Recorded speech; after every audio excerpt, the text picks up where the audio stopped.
Қазақ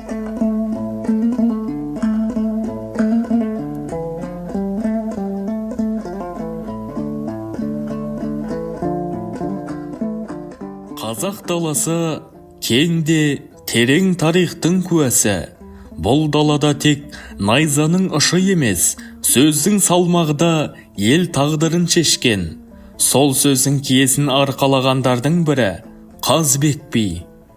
17 ғасырдың соңы мен 18 ғасырдың басы қазақ үшін алмағайып заман еді. Жоңғар шапқыншылығы күшейіп, елдің бірлігі сынға түсті.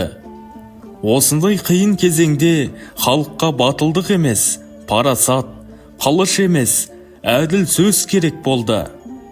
Қазбек би жас кезінен ақ шешендігімен көзге түсті. Ол әр сөзін ойланып айтып, елдің намысын биік қойды. Жай би емес, халықтың ары мен намысының дауысы болды. Бірде қазақ елшілері Жоңғар ханның алдына барады. Хан тұтқынға түскен қазақтарды қайтармай сес көрсетеді.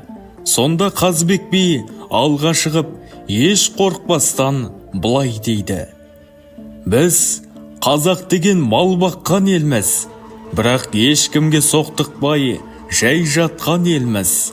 Елімізден құт береке қашпасын деп, жеріміздің шетін жау баспасын деп, найзаға үкі таққан елміз. Бұл сөз жай ғана жауап емес еді. Бұл бүкіл халықтың рухын көтерген үн болды.